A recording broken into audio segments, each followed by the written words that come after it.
আসসালামু আলাইকুম। সপ্তম অধ্যায়ে কিছু জিনিস পলিটিক্যাল বিশ্বাসের আলোচনা না করলেই নয়। যেহেতু বিশেষ ক্ষমতা আইন প্রয়োগ হয়েছে, সেহেতু আসলে এটা দরকার। সেজন্য চ্যাপ্টার 8 টাচ করার আগে আমি চ্যাপ্টার 7-এর পাঠ শুরু করতে চাই। এখানে বিষয় হলো যে বিরোধী দলের দায়িত্ব। একটা টপিক খুবই দরকার, বিরোধী দলের দায়িত্ব। এখানে বিষয় বিরোধী দলকে গণতন্ত্রের সন্তান ও ছায়া সরকার বলা হয়। ছায়া সরকার একটা ব্রিটিশ পার্লামেন্টে আছে। ইউকে পার্লামেন্টে পুরো ছায়া গভর্নমেন্ট আছে, শ্যাডো গভর্নমেন্ট।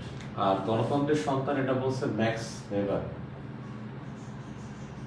ভেবার বা ওয়েবার। ওরকম ব্যাপারটা এইরকমের আর কি। এটা ডাব্লিউ দিয়ে লিখলেও এটা ইংরেজিতে জার্মান ওয়ার্ডে ডাব্লিউ লেখে, ডাব্লিউ মানে ভি, ভেবার। এদের বেসিক্যালি আমরা অনেক সময় দেখি ওয়েবার লেখা, সেটা হবে ভেবার, ম্যাক্স ভেবার। দেখেন না ডিডাব্লিউ, এটা কি? এটা ডয়েসে ভ্যালে, যে আপনাদের টিভি চ্যানেল যেখানে আগে খালিদ মহিউদ্দিন ছিল, বলতো ডিডাব্লিউ মানে ডয়েসে ভ্যালে। এখানে ডাব্লিউর উচ্চারণটা ভি। আমি এবার জার্মান ল্যাঙ্গুয়েজে আমার জুনিয়র সার্টিফিকেট আছে। আমাদের আইআর ডিপার্টমেন্টে ঢাকা ইউনিভার্সিটিতে একটা থার্ড ল্যাঙ্গুয়েজ শিখতে আমি জার্মান শিখছিলাম। এখন একটা বিষয় হলো যে বিরোধী দল বেসিক্যালি থাকবে সংসদে। সংসদের নিকট সরকারি দল ও বিরোধী দল দায়বদ্ধ। সরকারি দল ও বিরোধী দল দায়বদ্ধ থাকে সংসদের নিকটে। মনে রাখবেন, দীর্ঘতম সংসদ আমাদের বাংলাদেশের ইতিহাসে দীর্ঘতম সংসদ ছিল সপ্তম সংসদ, আর ছোট সংসদ ছিল হলো ষষ্ঠ সংসদ। ষষ্ঠ ছিল মাত্র 11 দিন। এবং এই দুইটাই আসলে এখন প্রশ্ন আসার কথা না, কারণ একটা দীর্ঘতমটা ছিল আওয়ামী লীগের আর ছোটটা ছিল বিএনপি। এই জন্য এটা আসার সম্ভাবনা কম। আমাদের খুব গুরুত্বপূর্ণ যে বিষয়টা দরকার সেটা হলো যে বার্থ সার্টিফিকেট, অর্থাৎ জন্ম নিবন্ধন।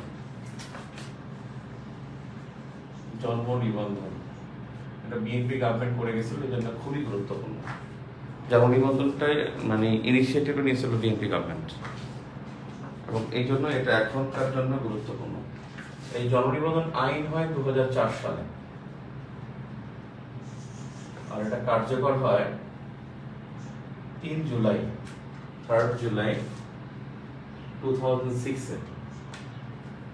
কিন্তু এটা দিবসটা আগে 3 জুলাই ছিল, দিবসটা চেঞ্জ করছে 6 অক্টোবর। এই দিবসটা হলো 6 অক্টোবর।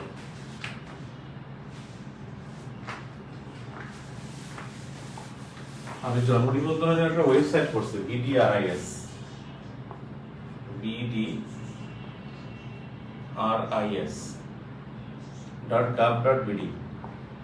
এটা হলো ওয়েবসাইট,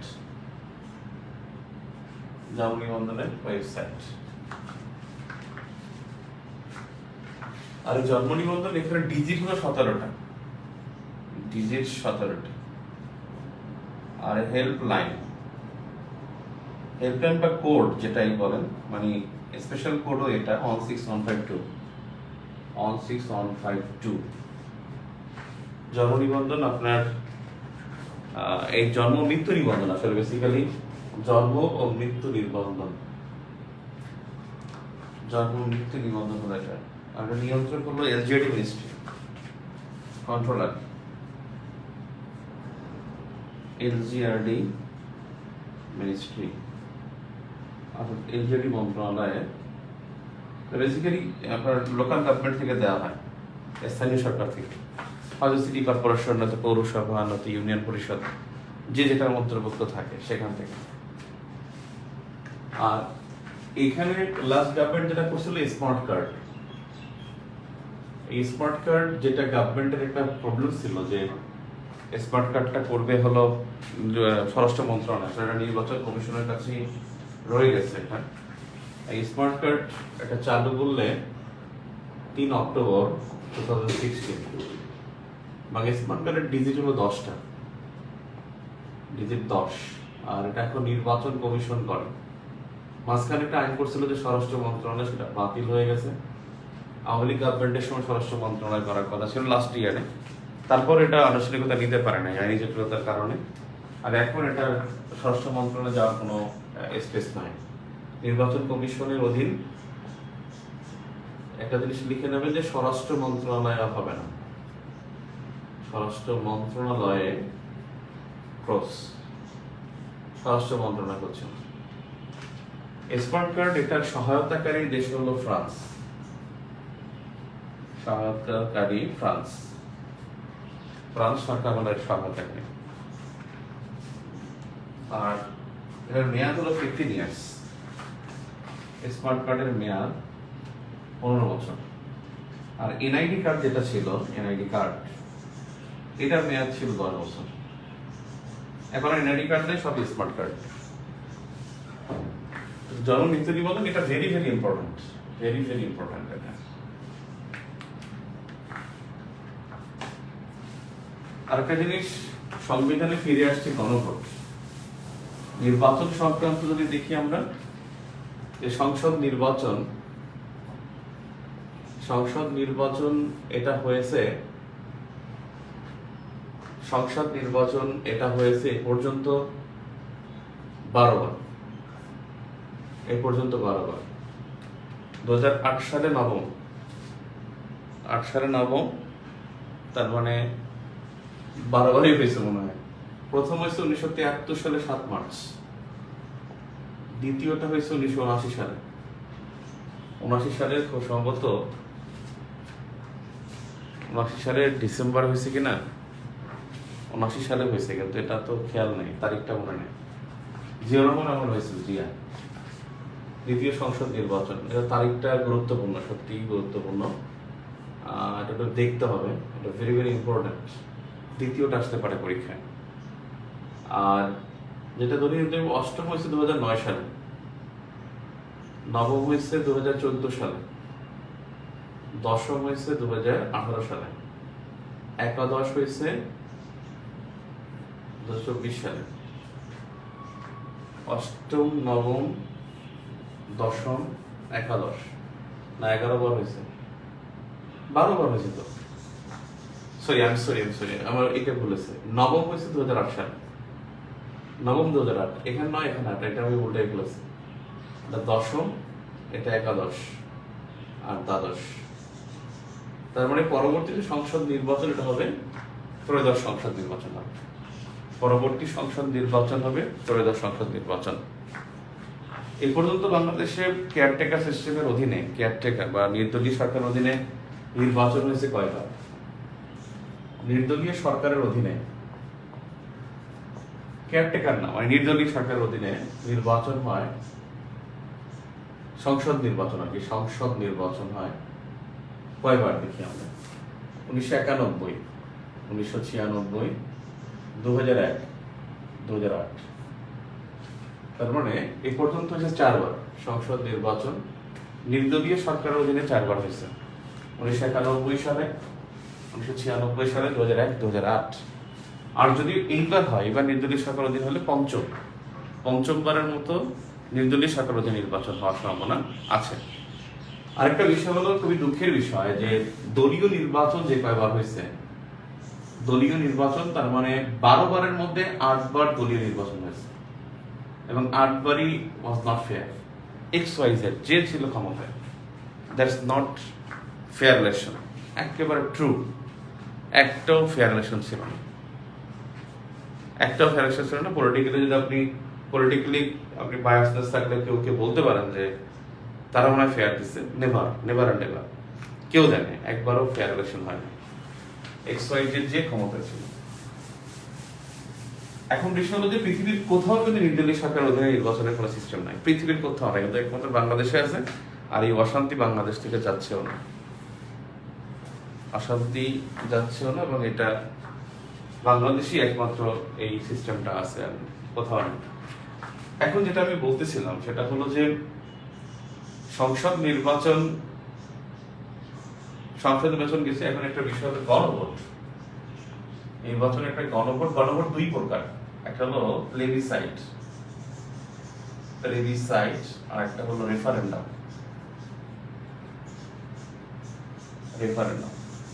এটা বেসিক্যালি হলো যে কোন মানে সিদ্ধান্ত সংক্রান্ত, আর রেফারেন্ডাম এটা হলো সংবিধান সংশোধন সংক্রান্ত। এবং এই গণভোট add in constitution 5th amendment, আর এটা ডেমোলিশ এটা হলো হলো 5th অ্যামেন্ডমেন্ট, পঞ্চম সংশোধনী অ্যামেন্ডমেন্ট, যেটা 1979 এ গেছে। আর এটা ডেমোলিশড বাই 15th অ্যামেন্ডমেন্ট, যেটা হয়েছে 2011 এ। আর এটা রিঅ্যাক্ট মানে পুনরায় অন্তর্ভুক্ত হয়, সেটা হলো 2024 এ। যখন পঞ্চম সংশোধনী এটা বাতিল ঘোষণা করা হয়, তখন এটা আবার অ্যাড হয়ে যায়। এবং এই গণভোট সংক্রান্ত বিষয় আছে 142 আর্টিকেল 142 তে আছে। এখন বিষয় হলো যে এই গণভোট হয়েছে মাত্র 3 বার, এর মধ্যে একবার হয়েছে সংবিধান সংক্রান্ত, 2বার হয়েছে সিদ্ধান্ত গ্রহণ সংক্রান্ত। এই 2বার হয়েছে 1977 আর একটা 1986। এটা হলো জিয়া শাসন, এটা হলো এরশাদ শাসন সংক্রান্ত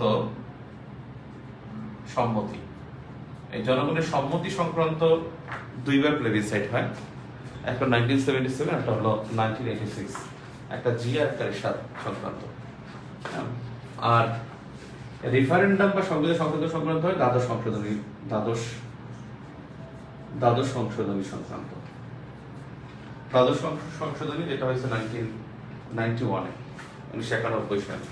এছাড়া 1991 সালের পর বাংলাদেশের ইতিহাসে আর কখনো গণভোটের কোনো চিহ্ন নাই। গণভোট লাস্ট হয়েছে 1991 এ। এছাড়া বাংলাদেশের ইতিহাসে গণভোটের কোনো চিহ্ন নাই। অনেকগুলো দেশে স্বীকৃতি আদায় করেছিলেন, এটা ছিল তার শাসনামলের গুরুত্বপূর্ণ দিক, এবং ভারতের সেনাবাহিনী প্রত্যাহার, এটা ছিল আরেকটা বিষয়।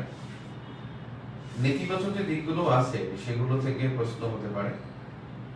নেতিবাচক দিক যেটা, সেটা অনেকগুলো নেতিবাচক দিক। যেমন একটা হলো বঙ্গবন্ধু একটা করছেন দালাল আইন বা দালাল অধ্যাদেশ জারি তার শাসনামলে হয়, যেটা 1972 হয়, এবং এটা খুবই ভেরি রিসেন্ট, 24 জানুয়ারি সম্ভবত, 24 জানুয়ারি 1972 সালের 24 জানুয়ারি। বেসিক্যালি এটা কিন্তু মানে এক হিসেবে খারাপ বা ভালো, বর্তমান প্রেক্ষাপটে খারাপ। সেটা হলো এটা ছিল বেসিক্যালি যে যুদ্ধাপরাধীদের বিচারের জন্য, এবং যারা কোলাবোরেটর ছিল পশ্চিমা বাহিনী, তাদেরকে বলা হয়েছে যে দালাল অধ্যাদেশের অধীনে। এবং এখানে 27,000 কে গ্রেফতার করা হয়েছিল, 27,000-এর মতো গ্রেফতার হয়েছিল। ওটা পরীক্ষা আসবে না, 27,000-এর বেশি গ্রেফতার হয়েছিল, ওটা পরীক্ষা আসবে না। আরেকটা জিনিস হলো যে রক্ষী বাহিনী গঠন ছিল একটা বিষয়। রক্ষী বাহিনী গঠন হয়েছে 8 ফেব্রুয়ারি 1972, এবং এই রক্ষী বাহিনী বিলুপ্ত হয়েছে অক্টোবরে, যেটা সম্ভবত 19 অক্টোবর 1975। আপনার বঙ্গবন্ধু কিলিং, তারপরে কিন্তু রক্ষী বাহিনীর কাজ শেষ হয়, এবং রক্ষী বাহিনীর পতনটা হয়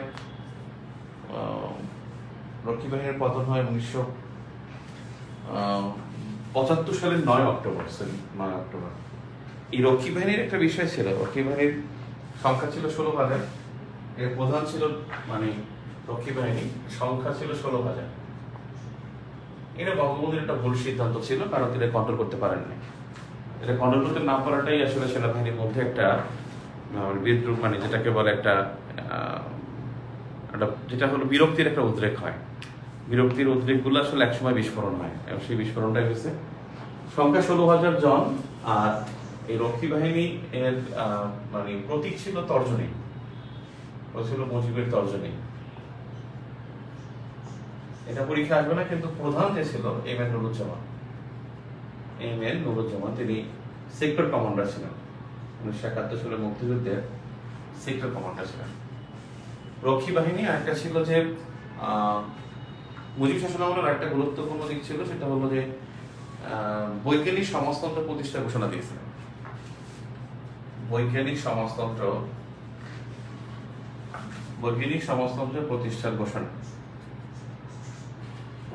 ঘোষণা, যেটা 6 জুন 1972, 1972 সালে তিনি বৈজ্ঞানিক সমাজতন্ত্রের ঘোষণা দিয়েছিলেন। বৈজ্ঞানিক সমাজতন্ত্র বলতে আসলে যেটা বুঝেছে সেটা হলো যে সমাজতন্ত্র মানে পরীক্ষামূলক সমাজতন্ত্র হবে, সমাজতন্ত্র গ্রহণের ক্ষেত্রে পরীক্ষামূলক হবে, যাতে একটু সতর্ক থাকা যায়। কিন্তু আলটিমেটলি এটা তার ভালো সিদ্ধান্ত ছিল না, কারণ বাংলাদেশের মানুষ সমাজতন্ত্রকে ভালো চোখে দেখে না। কিন্তু ন্যাশনাল আর্মি পার্টি, যেটা ন্যাপ, ওটা কিন্তু সমাজতান্ত্রিক ছিল, ভাসানীর যেটা মাওপন্থী ছিল, কিন্তু তিনি নামের মধ্যে মাওবাদ ছিল না। তিনি আসলে বেসিক্যালি মাওপন্থীও না, তিনি ছিলেন পিকিংপন্থী, চীন যেদিকে যাইতো সেদিকে। বাংলাদেশের মুক্তিযুদ্ধের পরপর ওখানে মাও সত্যকের মৃত্যুর পরপর বাংলাদেশের মুক্তিযুদ্ধকারিণী, তারপরে আসলে মানে চীনের সমাজতন্ত্রটা পরিবর্তন হয়ে যায়, যে কারণে মানে ভাসানী এরকমের ব্লেম থেকে বের হয়ে আসতে পারছেন, যে মানে মুসলমানদের কাছে এরকম একটা ব্লেম থেকে তিনি বের হয়ে আসতে পারছেন। এবং তার বেশভূষা যেটা ছিল, সে মরনা স্টাইলে ছিল, এই জন্য তাকে বেসিক্যালি তাকে আওতার বাইরে রাখা হয়। এছাড়া সব বামপন্থীদের কি বিভিন্ন দেশে দালাল বলা হয়তো, বাংলাদেশে এটা বলা হয় কালচারটা, এবং নাস্তিকতাবাদ তো এখনো বলা হয়।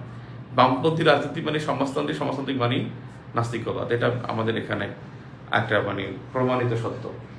আমাদের মানে পারসেপশনের ক্ষেত্রে কিছু পলিটিক্সে পারসেপশন ফ্যাক্ট, আওয়ামী লীগ যত ইসলামের পক্ষে কাজ করুক তাকে ধরেই হয় ইসলাম বিদ্বেষী। আপনার জামাত ইসলাম যত মুক্তিযুদ্ধ ভিত্তিক কথা বলুক তাকে ধরেই নেওয়া হয় যে মুক্তিযুদ্ধের বাইরে, তার চেতনা বাইরে। এটা সবসময় মানে এটা পারসেপশন, পলিটিক্যাল পারসেপশন। এটা আওয়ামী লীগকে সবসময় ধরা হয় যে সে ভারতপন্থী, এটা পলিটিক্যাল পারসেপশন। এবং সবসময় যেটা হলো যে যেমন এনসিপিকে কিন্তু ধরাই হচ্ছে যে জামাতের বি টিম, এই পারসেপশন সে এড়াতে পারবে না। মানে সবসময় যেটা হয় যে বাংলাদেশের পলিটিক্সের পারসেপশন ফ্যাক্ট, পলিটিক্স না, প্রত্যেকটা ক্ষেত্রে দেখবেন পারসেপশন ফ্যাক্ট। আপনার যদি মনে হয় যে সে বেটার, সে বেস্ট, ওটা মনেই হয়ে থাকে, এটা কখনোই এটা মানে ব্যত্যয় ঘটে না। তো বেসিক্যালি এইটাই মানে আমাদের একটা বড় ফ্যাক্ট, এই পারসেপশন ক্রিয়েট করা। তো এইটাকে ভালোভাবে নেয়নি জনগণ। একটা হলো বিশেষ ক্ষমতা আইন, যেটা খুবই গুরুত্বপূর্ণ। বিশেষ ক্ষমতা আইন, এই বিশেষ ক্ষমতা আইন হলো 1974 সালে করা হয়, এবং এই 74 সালে করার পিছনে কারণ ছিল যে আসলে বিশেষ ক্ষমতা আইন প্রয়োগ করতে হবে। এই প্রয়োগটা করতে হলে কি করতে হবে, সেটাই হলো ফ্যাক্ট। যে বিশেষ ক্ষমতা আইন, যেটা হলো 19 ফেব্রুয়ারি 1974 করা হয়, 19 ফেব্রুয়ারি 1974 করা হয়। কারণ কি বিশেষ ক্ষমতা আইন এটা দরকার ছিল যে আসলে এটা কি কি কারণে হয়েছে, একটা জরুরি অবস্থা আছে, এইটার অধীনে আছে জরুরি অবস্থা, যেটা আর্টিকেল 24 আর্টিকেলে আছে জরুরি অবস্থার কথা।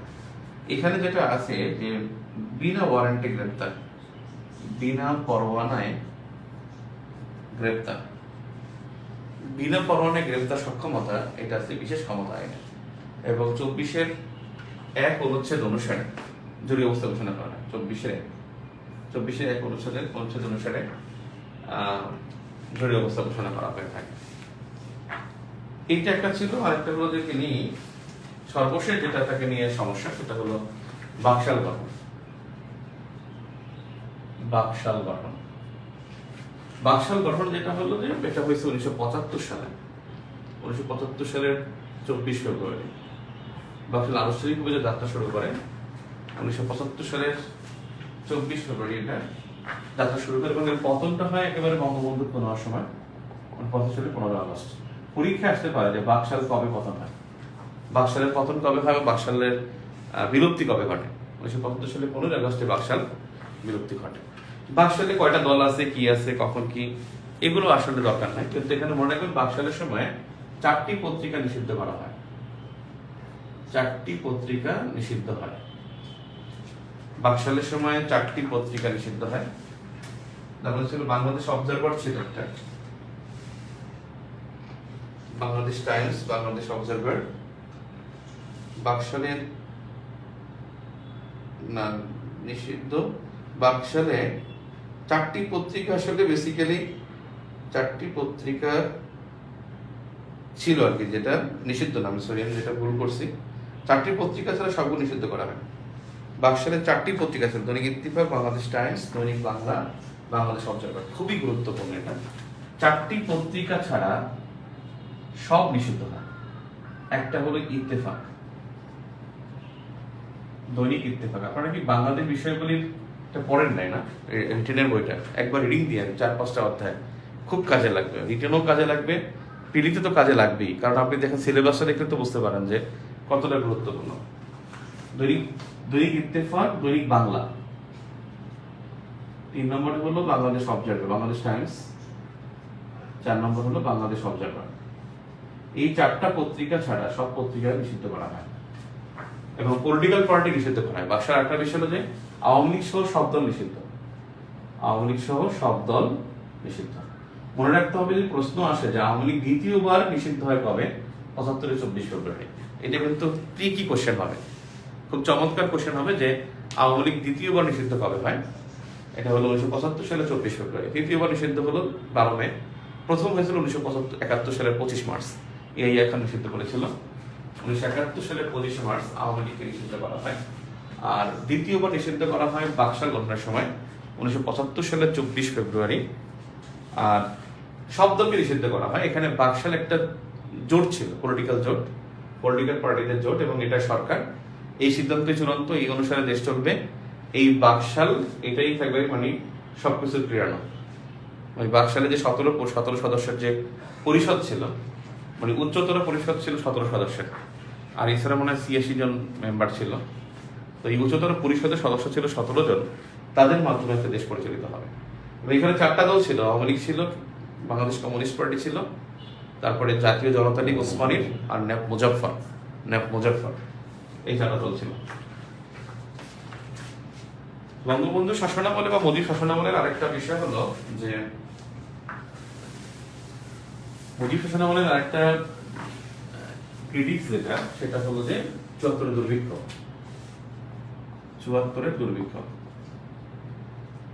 এই 74 দুর্ভিক্ষটা একেবারে আমাদের মুক্তিযুদ্ধের মতো, মার্চ থেকে ডিসেম্বর 1974।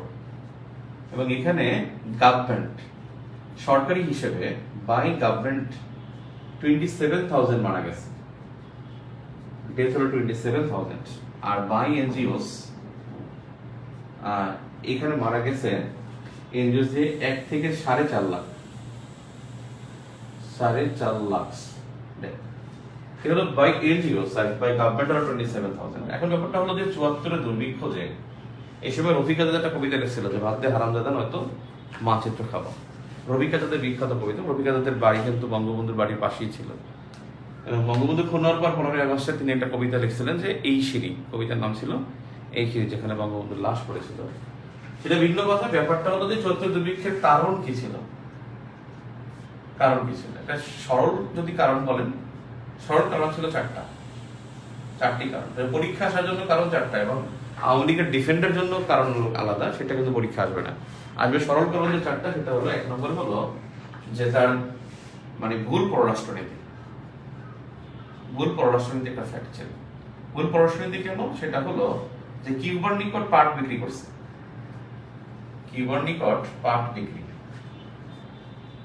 তাই ইউএসএ PL 480 অনুসারে খাদ্য সহায়তা বন্ধ করে। PL 480 মানে ইউএস এর একটা আইন, পাবলিক ল 480। এই পাবলিক ল 480-র মাধ্যমে, এই PL 480-র মাধ্যমে যে ইউএস গভর্নমেন্ট সবসময় কি করে, তারা এই ল অনুসারে বিভিন্ন দেশে খাদ্য সহায়তা পাঠায়। কিন্তু বাংলাদেশ ইউএস এর নিকট পাট বিক্রি না করে ইউএস এর চিরশত্রু কিউবার সাথে কিন্তু কিউবা ভার্সেস ইউএসএ তাদের সম্পর্ক কিন্তু 1961 থেকে 2015 এই 54 বছর বন্ধ ছিল। তাহলে বুঝেন 1971 সালে তাহলে কি ছিল বা 74 সালে কি ছিল। তাদের মধ্যে সম্পর্ক, ইউএসএ কিউবার সম্পর্ক 1961 থেকে 2015 পর্যন্ত 54 ইয়ার্স তাদের ডিপ্লোম্যাটিক কোনো রিলেশন ছিল না। এরপরে 2 নম্বর কারণ যেটা, সেটা হলো যে দুর্নীতি স্বজনপ্রীতি। দুর্নীতি ও স্বজনপ্রীতি। 3 নম্বর কারণ ছিল যে খাদ্যশস্য পাচার, এবং এটা বলা হয় যে প্রতিবেশী দেশে পাচার। প্রতিবেশী দেশে পাচার, যে ভারতে খাদ্য পাচার করছে, যার কারণে দুর্ভিক্ষটা হয়েছে। আরেকটা হলো যে খাদ্য চোরাচালান, আরেকটা হলো খাদ্যশস্য বন্টন জনিত সমস্যা। অনেক খাদ্য উৎপাদন হয়েছে, বা খাদ্যশস্য বন্টন জনিত সমস্যা ছিল। বন্টন জনিত সমস্যা, যেমন উত্তরবঙ্গের খাদ্য কিভাবে দক্ষিণবঙ্গে নিয়ে যাওয়া হবে, দক্ষিণবঙ্গের খাবার উত্তরবঙ্গে নিয়ে যাওয়া হবে, এই বন্টন জনিত সমস্যা ছিল। এগুলো খুব জটিল প্রক্রিয়া, আপনি কিন্তু বললেই কিন্তু যেতে পারবেন না। আমাদের খাদ্যে আমরা ধরেন আমাদের পটুয়াখালীর একটা গোডাউনে বা বরিশালের একটা গোডাউনে যেখানে অতিরিক্ত খাদ্য মজুদ আছে, সেই খাদ্যটা যদি আমাদের ধরেন সিরাজগঞ্জে পাঠাতে হবে, সেজন্য কিন্তু দুইটা অঞ্চলের মানে সর্বোচ্চ কর্মকর্তাদের সম্মতি লাগবে। তারপরে এখানে টেন্ডার যার কাছে আছে সে মানে পরিবহন তার লাগবে। তারপরে 4টা কাগজ লাগবে, এই 4টা কাগজ রেডি করে তার পাঠাতে হবে। এখনই এই জটিলতা। এবং এর ছাড়াও ওই সময় কিন্তু পরিবহন টেন্ডার তো আরো ছিল না, তখন আরো পরিবহন ছিল না, একটা সমস্যা হয়তো হতে পারে। যতদূরে কিন্তু অমর্ত্য সেন যেটা বলছেন, অমর্ত্য সেন যিনি এই 74 দুর্ভিক্ষ তদন্ত করে মানে দুর্ভিক্ষ গবেষণা করে তিনি নোবেল পুরস্কার পেয়েছেন। Amartya Sen Nobel in economics অর্থনীতিতে নোবেল পান 1998-এ, এবং তার সাবজেক্ট ছিল যেটা মানে সে যে গবেষণাটা করছেন সেটা হলো যে ক্ষুধা ও দুর্ভিক্ষ, অর্থাৎ পভার্টি এন্ড ফেমিন, ক্ষুধা ও দুর্ভিক্ষ গবেষণা। এবং এই দুর্ভিক্ষটা ছিল 74 দুর্ভিক্ষ গবেষণা। এবং অমর্ত্য সেন তিনি এখন alive, he is alive in 2025। তিনি বলছিলেন যে দুর্নীতির কারণে, বলছে যে খাদ্যশস্য আমদানি করতে হয় নাই, কিন্তু দুর্নীতি কারণ ছিল। উনি স্বজনপ্রীতির কথা তো বলে নাই, তিনি বলছেন দুর্নীতি, করাপশনের কারণে আসলে দুর্ভিক্ষটা হয়েছে। তো মুজিবের শাসনামলের একটা ফ্যাক্ট হলো এইটা। মুজিবের পরে যেটা আছে যেটা হলো যে আপনার মুজিবের পরে যে প্রেসিডেন্ট হয়েছেন, প্রেসিডেন্টদের মধ্যে কিন্তু আপনার মানে প্রথম প্রেসিডেন্ট কিন্তু বঙ্গবন্ধু শেখ মুজিব। আর বাবার বঙ্গবন্ধু আসে আসলে স্কিপ করার কিছু নাই এখানে, আপনাদের বঙ্গবন্ধু লেখার দরকার নাই, কারণ এটা ভাবে আসবে না। পঞ্চম, এটা হলো 8ম প্রেসিডেন্ট, তিনি হলেন জিয়াউর রহমান। 8ম প্রেসিডেন্ট হলো জিয়াউর রহমান, এবং তিনি প্রথম নির্বাচিত চেয়ারম্যান, নির্বাচিত প্রেসিডেন্ট। অর্থাৎ তিনি পার্লামেন্ট না, তিনি ইলেক্টেড মানে বাই ইলেকশনে তিনি প্রথম প্রেসিডেন্ট 1978-এ। তিনি কিন্তু প্রেসিডেন্ট হয়েছেন 1977 সালে। জিয়া প্রথম প্রেসিডেন্ট 1977-এ, এবং তিনি 78 সালে তিনি কিন্তু নির্বাচিত প্রেসিডেন্ট হন। এটা হচ্ছিল গণভোট, আর এটা হচ্ছিল সরাসরি ভোট হয়েছিল 1970-এ। পরে তিনি 79 সালে যেটা করেন, 79 সালে এটা মানে সংসদ নির্বাচন দেন। সংসদ নির্বাচনের মাধ্যমে তিনি প্রথম নির্বাচিত প্রেসিডেন্ট 1979 সালে আসলে বিধি হয়েছে যে প্রেসিডেন্ট হইতে হবে সরাসরি ভোটের মাধ্যমে। 79 সালে গিয়ে ভোটটা হয়, বিধি হয়েছে 78 সালে। জিয়াউর রহমানের যেটা বলবো, জিয়াউর রহমান কিন্তু 3 নম্বর বীরত্তম, বাংলাদেশের ইতিহাসে 3 নম্বর বীরত্তম। জিয়াউর রহমান কিন্তু সেক্টর কমান্ডার, তিনি কিন্তু 2টা সেক্টরের কমান্ডার ছিলেন। সেক্টর কমান্ডার ছিল 1 ও 11 নং। যখন কর্নেল তাহের পাহারান যুদ্ধে, তখন তিনি সেপ্টেম্বর থেকে তিনি সেক্টর কমান্ডার হন। আর তিনি কিন্তু জুলাই মাসে কিন্তু তিনি জেড ফোর্সের প্রধান হন।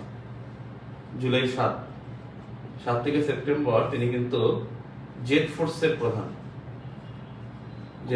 প্রধান, যেটা মেঘালয় ছিল আর কি, মেঘালয় থেকে পরিচালিত হইত। 3টা ফোর্স ছিল, তার মধ্যে একটা হলো জেড ফোর্স। জিয়ার এই ফোর্সটা তিনি ঢাকায় ছিল খালেদ মোশাররফ ফোর্স, আর জেড ফোর্স ছিল মানে মেঘালয়ের কাছাকাছি যে অঞ্চল, সেই অঞ্চলে। জিয়া 1977 সালে 19 দফা ঘোষণা করেন। 19 দফা ঘোষণা জিয়াউর রহমান যে 19 দফা ঘোষণা করেন, 19 দফার প্রথম দফা স্বাধীনতা, অখণ্ডতা, সার্বভৌমত্ব রক্ষা। স্বাধীনতা, অখণ্ডতা ও সার্বভৌমত্ব রক্ষা। আর 31 দফা যে এখন বিএনপির যে বর্তমান যে 31 দফা, বর্তমান 31 দফার প্রথম দফা হলো সংবিধান সংস্কার। সংবিধান সংস্কার মানে যেটা দেখলাম, মানে কালকে আমি দেখছি একটা পোস্টারে দেখছি, কিন্তু আমি যেটা লিফলেট পেয়েছিলাম সেখানে দেখলাম বিশাল বড় একটা দফা। কিন্তু দেখলাম যে একটা মানে লিফলেট না, একটা দেখলাম মানে ব্যানার দেখলাম কালকে বিকালে দেখছি আমি, যে বিএনপির 31 দফা বাস্তবায়ন করি, তার প্রথম দফা হলো সংবিধান সংস্কার। তাহলে বুঝলাম যে এটা মানে সামারিটা হলো সংবিধান সংস্কার।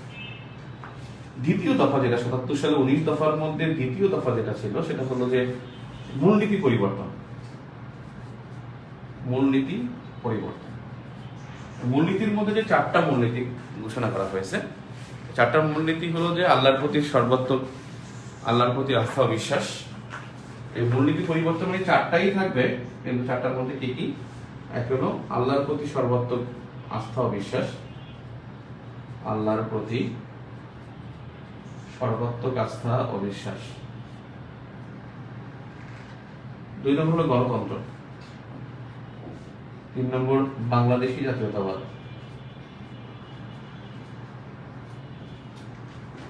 3 বাংলাদেশী জাতীয়তাবাদ। 4 হলো অর্থনৈতিক ও সামাজিক ন্যায় বিচারে সমাজতন্ত্র। অর্থনৈতিক ও সামাজিক ন্যায় বিচারে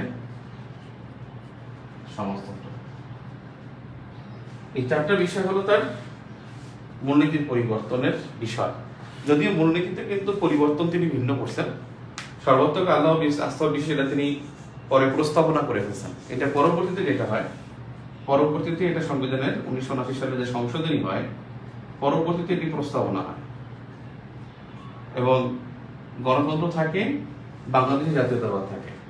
বাঙালি জাতীয়তাবাদ তিনি পরিবর্তন করেন, সমাজতন্ত্র, আর একটা হলো সমাজতন্ত্র থাকে, সমাজতন্ত্র থাকে না, ধর্মনিরপেক্ষতা বাতিল করা হয়। গণতন্ত্র, বাংলাদেশী জাতীয়তাবাদ, অর্থনৈতিক সামাজিক ন্যায়, দুইটা থাকে, এই দুইটা তার সংবিধানের মূলনীতিতে থাকে। আর বাকি দুইটাকে বিলুপ্ত করা হয়, ধর্মনিরপেক্ষতা ও সমাজতন্ত্রকে বিলুপ্ত করা হয়েছে। অর্থাৎ পঞ্চম সংশোধনীতে মূলনীতি ছিল 2টি। পঞ্চম সংশোধনীতে মূলনীতি 2টি ছিল।